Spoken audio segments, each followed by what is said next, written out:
Hola, hoy quiero abordar un tema muy importante para todos los padres.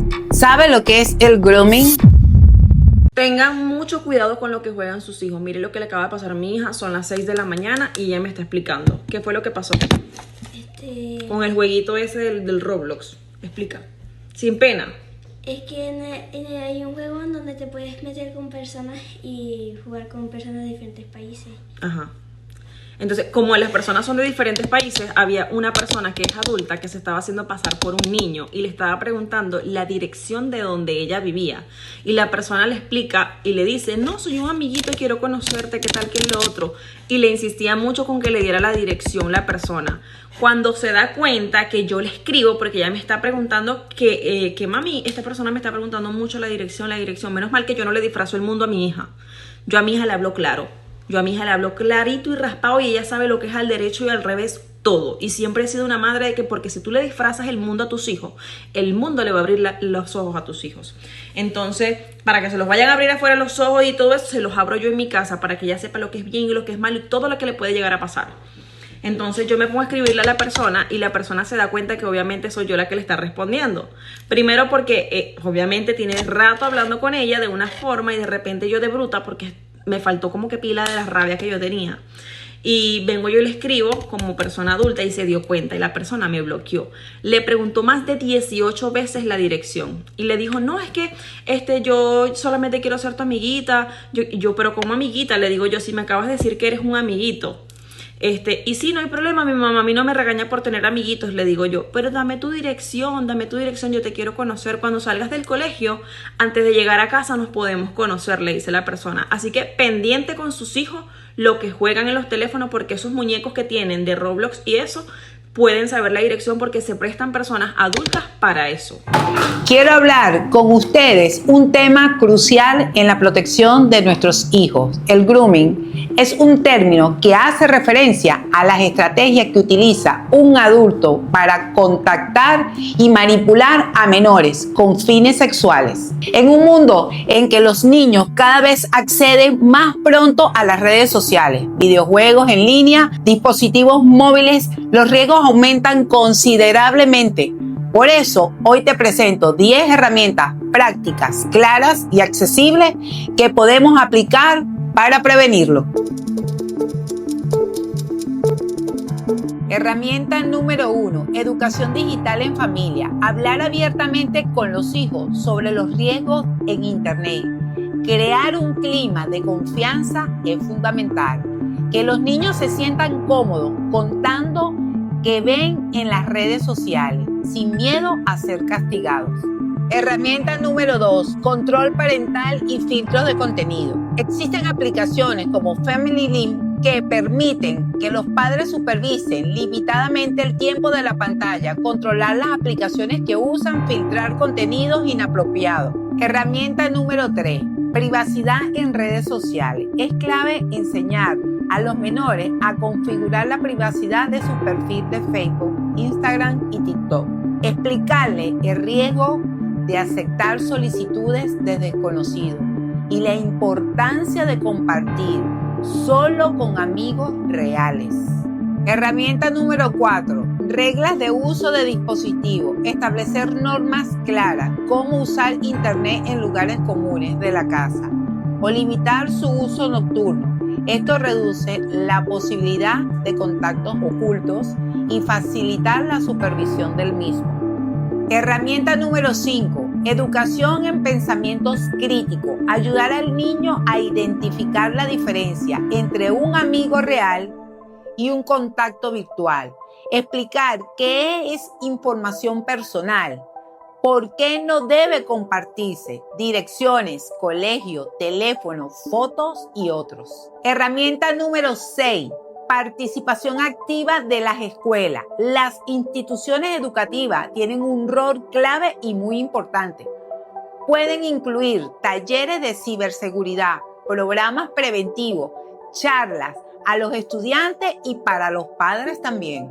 Herramienta número 7. Campañas y materiales visuales de uso de video, infografía, cómics, juegos educativos. pueden ayudar a sensibilizar a los niños de manera atractiva, adaptado a su edad. Herramienta número 8, red de apoyos y denuncia. Los niños deben conocer qué pedir, cómo pedir, su acto de valentía, que existen canales oficiales como la policía, ONG y líneas de denuncia que tienen a la mano y puedan usar para casos de cualquier sospecha que se presente.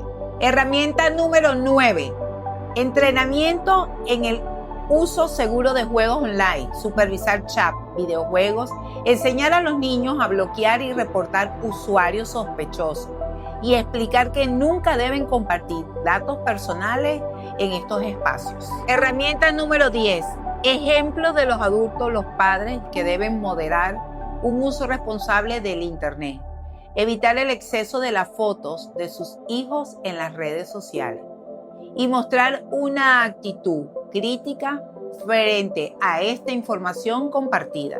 Para concluir, el grooming no es solo un problema de tecnología, es un problema social y familiar.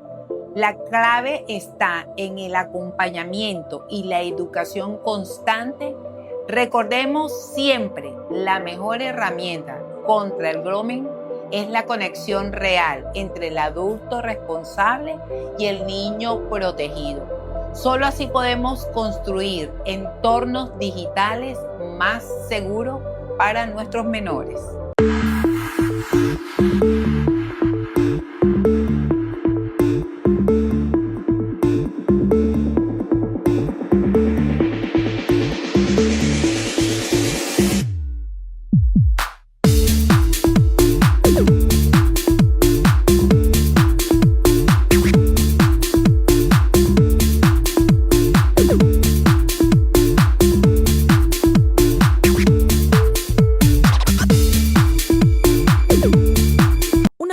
Puede hacerse pasar por alguien de tu edad para ganarse tu confianza. Puede usar fotos falsas, inventar gustos parecidos a los tuyos y evitar siempre mostrar su cara. Esa es una señal de alerta. Recuerda, un verdadero amigo no se esconde detrás de una pantalla. Imagina que conoces a alguien nuevo en Internet. Dice tener tu misma edad, le gustan los mismos juegos y parece tu mejor amigo. Pero cuando le pides hacer una videollamada, siempre tiene una excusa. No tengo cámara, mi celular está dañado, ahora no puedo. Eso es una señal de alerta. A veces, detrás de esa foto no hay un niño como tú. Puede haber un adulto tratando de engañarte. Un verdadero amigo no se esconde. Si alguien evita siempre mostrar su cara, podría ser un groomer. Recuerda, no todo es lo que parece. Un groomer se disfraza de oveja, pero en realidad es un lobo. Al hacer nuevos amigos en Internet, todo puede parecer divertido. Charlas, juegos y mensajes que hacen sentir confianza, como si fuera alguien muy cercano. Pero si esa persona empieza a decirte que no le cuentes nada a tus papás o que lo que hablan debe ser un secreto entre ustedes, eso es una señal de peligro. En Internet, algunas personas se disfrazan para engañar, como lobos vestidos de ovejas. Recuerda, un verdadero amigo nunca te pedirá guardar secretos extraños. Si alguien insiste en hablar solo en secreto y quiere que borres lo que dicen, cuidado. Si alguien quiere que todo sea en secreto, no es una amistad sana. Un verdadero amigo no te pide esconder lo que hablan. Si algo te incomoda, aléjate y cuéntaselo a un adulto de confianza. No tienes que guardar secretos. Quien insiste en ocultarse tras secretos no es un amigo. Es un lobo disfrazado de oveja.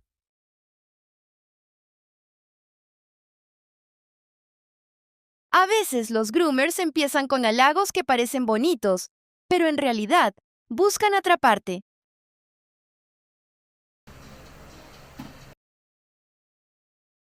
Si un mensaje te hace sentir rara o incómoda, no lo ignores. Esa sensación es una señal de alerta. No guardes esas palabras en silencio. Habla con un adulto en quien confíes.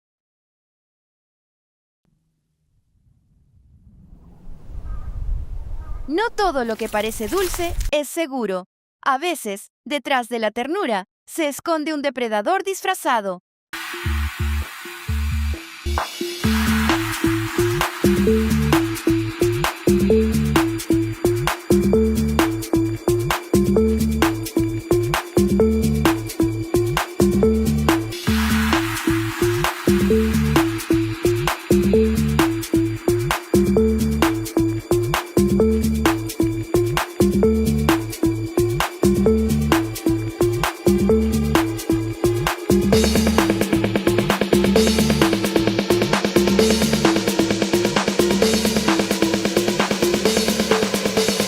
Hola, es un gusto estar en este congreso sobre prevención del abuso sexual infantil.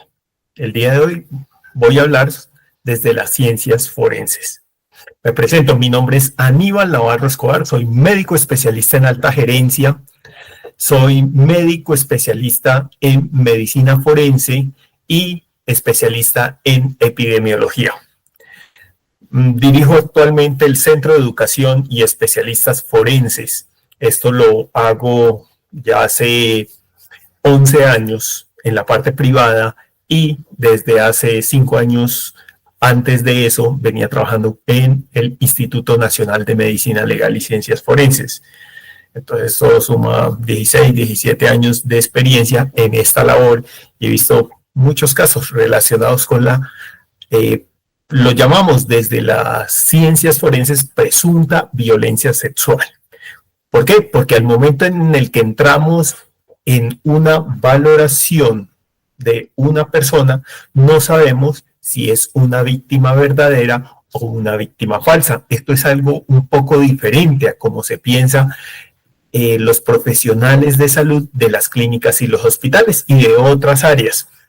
Porque nosotros entendemos como forenses que quien termina decidiendo si es realmente una víctima o no y si es realmente un victimario o no es un juez luego de un proceso judicial con toda la garantía de los derechos y todas las garantías procesales. Entonces, esto es importante y además esto permite de siempre estar ante la sospecha, la duda y preguntándose ¿y cómo voy a demostrar esto?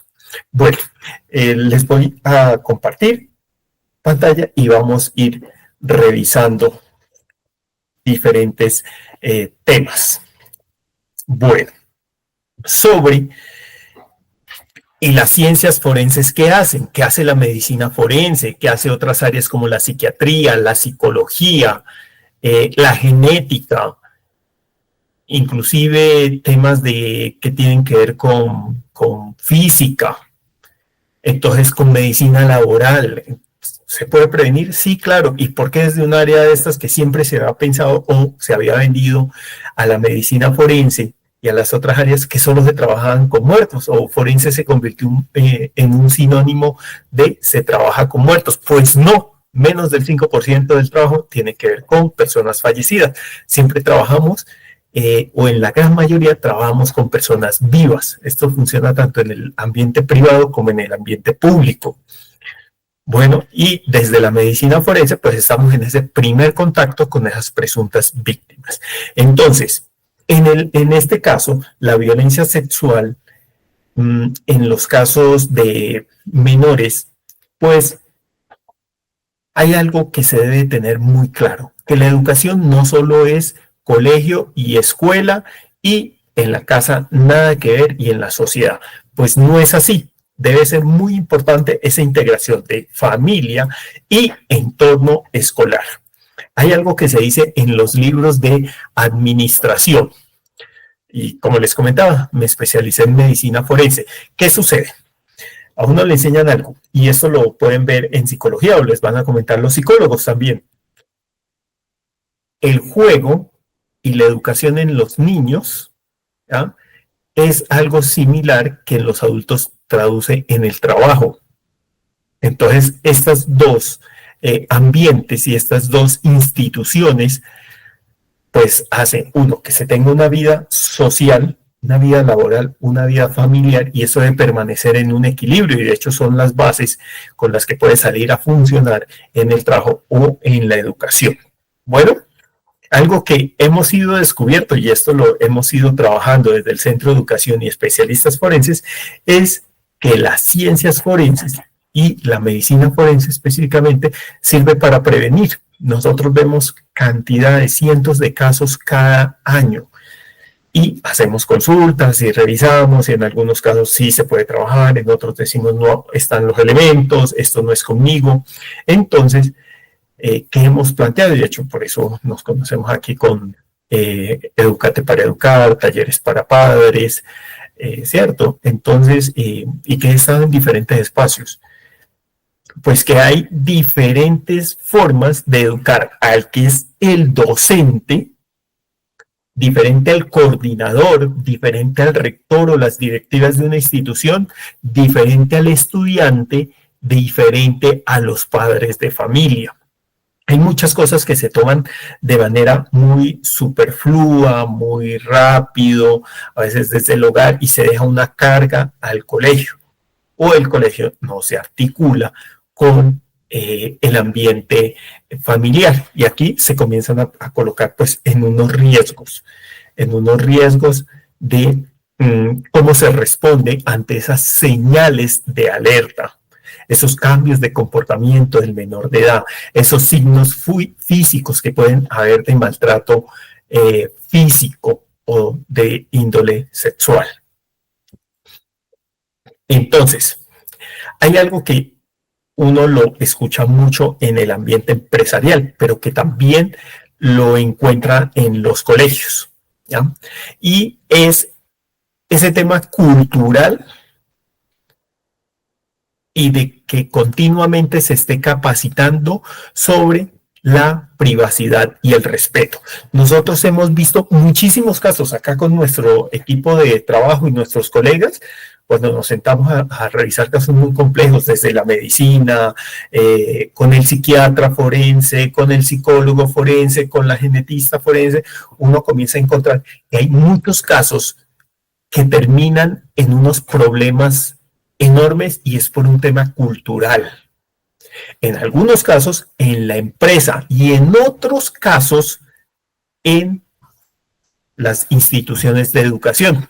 Por ejemplo, recordemos, año 2024, en mayo salió una ley en Colombia, esto es importante, también hay algo similar en otros países, como Chile, como Argentina, y que cada día va aumentando. De hecho, Centroamérica también tiene, donde se habla de la específica de Colombia, es la prevención del acoso sexual en el ámbito laboral y en las instituciones de educación superior, ¿ya?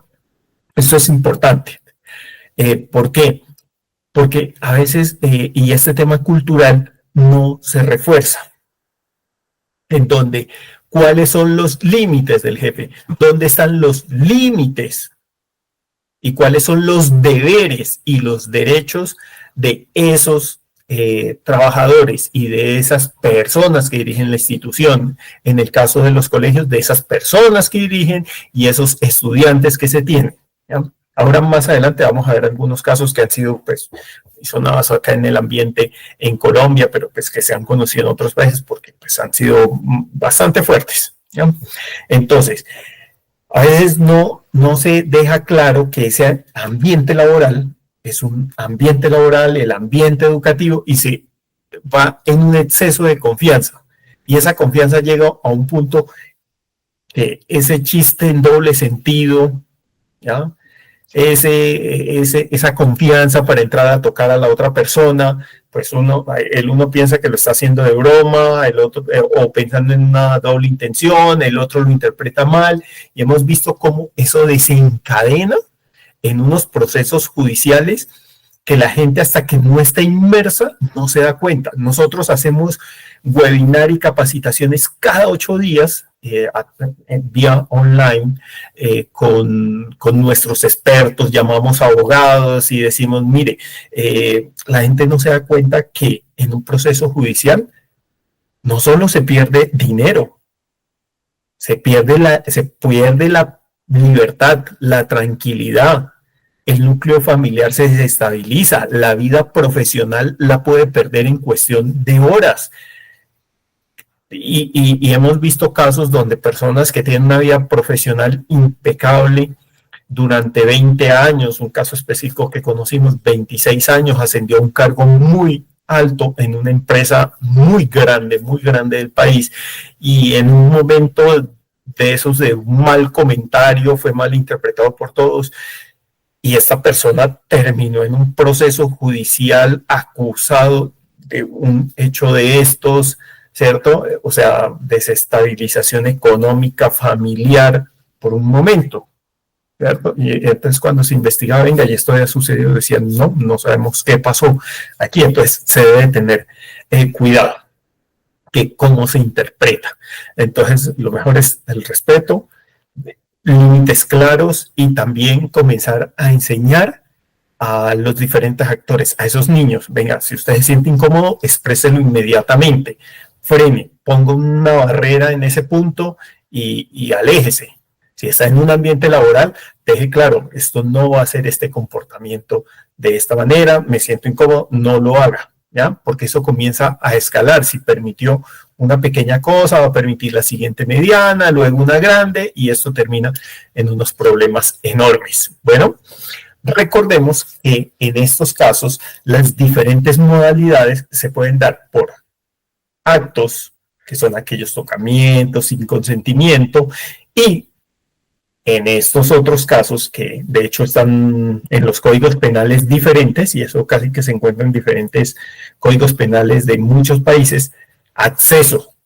El acceso ya es lo que entendemos tal cual como una violación. Y todo esto puede suceder, y hay que tener mucho cuidado, pero demasiado cuidado. ¿Por qué? Porque hay casos en los cuales todo se origina en el hogar. Sin embargo, todo explota en la institución de educación, y en muchos casos los que han terminado respondiendo por negligencia, por impericia, por imprudencia. Y voy a colocar ejemplos. Negligencia: no activaron las rutas que se tenían que activar y de la manera adecuada. Imperitos: no dieron el manejo adecuado. Hay un caso muy particular donde no sabemos qué pasó en esa institución con ese profesional, es un psicólogo, un coordinador, pues decide que como está en un caso de estos, inicia el manejo clínico. Inicia ese manejo clínico y resulta pues que si a usted lo contrataron para ejercer un rol de orientador o de coordinador, es ese el papel para el que lo contrataron, para dar directrices, para orientar, y no para colocarse a hacer un trabajo más allá de su alcance, en un lugar donde no tenía los elementos, no estaba adecuado, porque para hacer un manejo necesita que sea una institución prestadora de servicios de salud, o sea, una clínica o un hospital o un consultorio. Se colocó a dar este manejo y pues eso no terminó nada bien, y se vio involucrado en proceso ético, en proceso penal, en un proceso civil por los daños económicos, los traumas, los daños morales. Entonces, póngale cuidado.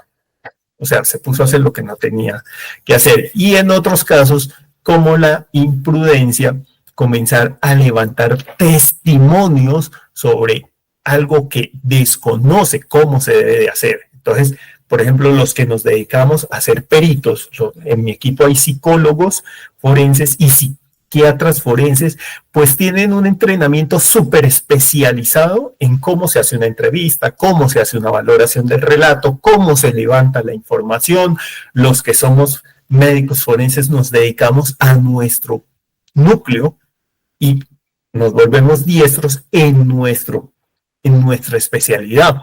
Nunca nos intentamos o nos tratamos de convertir en psicólogos o en psiquiatras. No es que a mí me apasiona y porque me leí 3 libros voy a hacer eso. No, necesito un requerimiento, unas condiciones especiales. un entrenamiento especial para eso, ¿ya? Porque estamos ya hablando de unos temas donde va a jugar todo el levantamiento de una información cualitativa, en otros casos de una información cuantitativa, ¿cierto? Entonces necesita un entrenamiento especial y hay que tener cuidado porque se puede responder de las dos maneras. Bueno,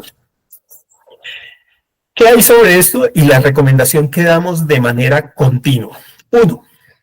Capacitación continua. A los seres humanos, curiosamente, si no nos recuerdan continuamente cuáles son esos derechos y esos deberes, se terminan olvidando, se terminan malinterpretando, se terminan siendo laxos.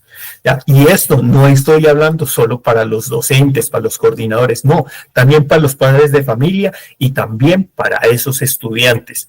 Hay que estarles recordando.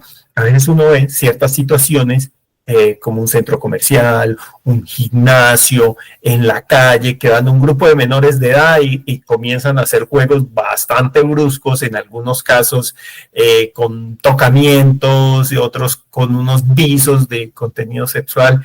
Y uno dice, si estos menores de edad o estos niños o estos adolescentes o estos jóvenes supieran que eso le puede desencadenar un proceso con todas las consecuencias muy fuertes que le puede alterar toda su vida, de ahí en adelante no lo harían.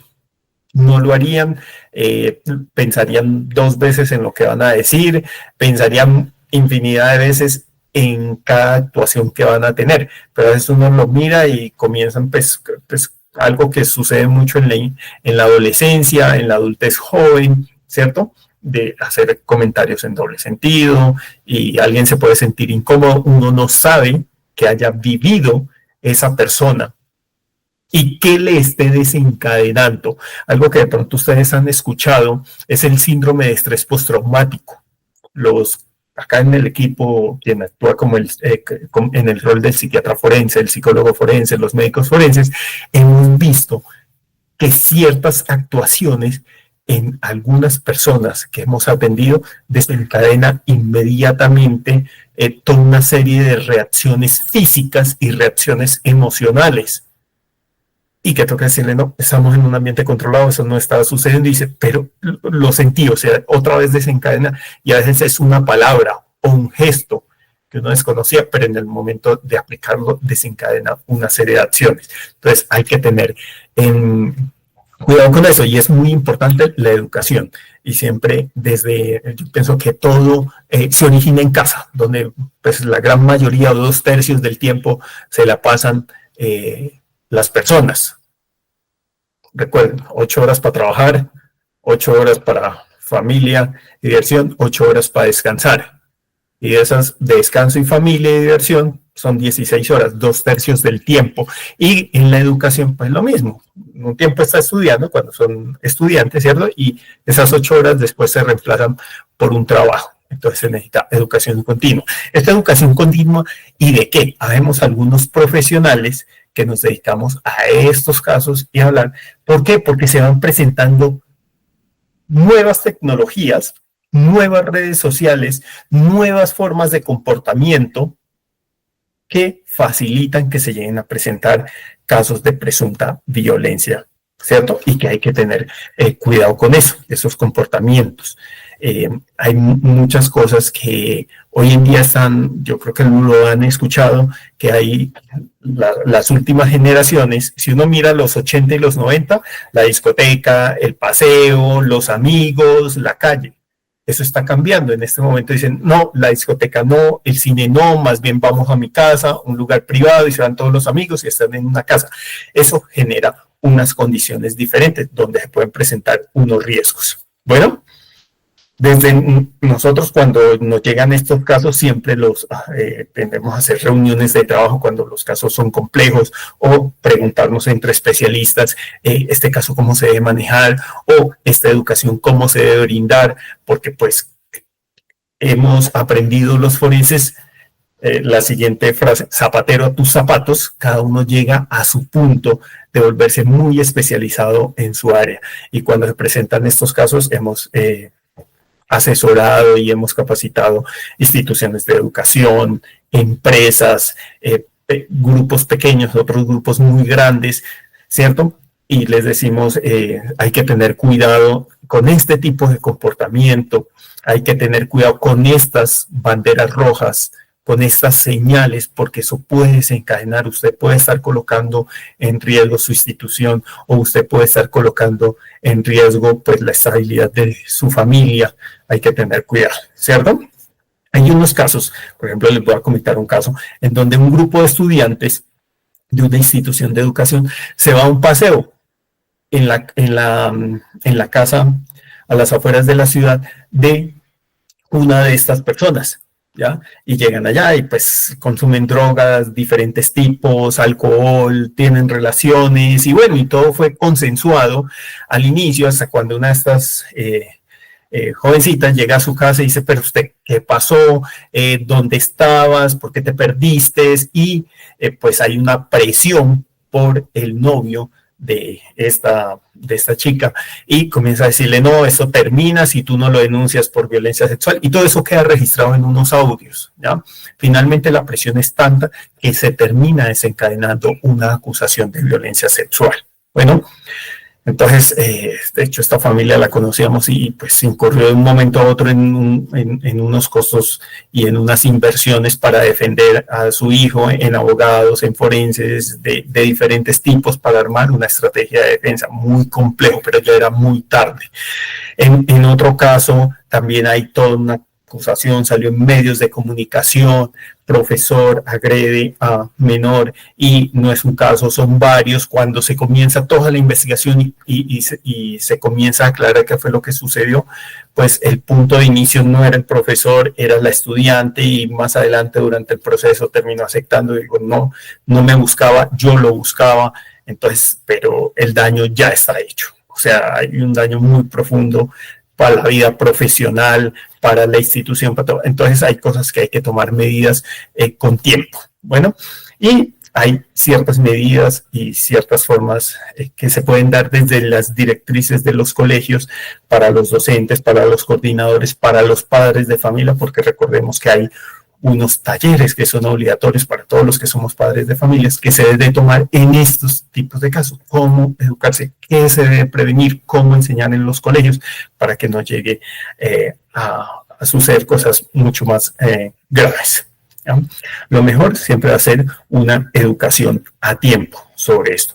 Y lo otro, cuando nosotros... De hecho, aquí está nuestro número de teléfono desde cualquier país. De hecho, nos están viendo desde diferentes lugares del mundo en los webinars que hacemos, porque se han vuelto pues muy llamativos de escuchar forenses y escuchar abogados y comentar casos y solucionar preguntas. Aquí está nuestro número de teléfono, 318-712-8534.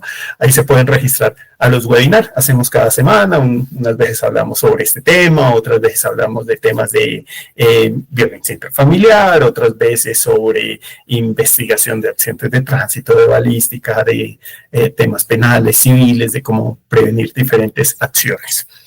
Es eso. Les agradezco muchísimo su atención y este espacio de tiempo. Muchas gracias a todos, a Talleres para Padres. Muchísimas gracias.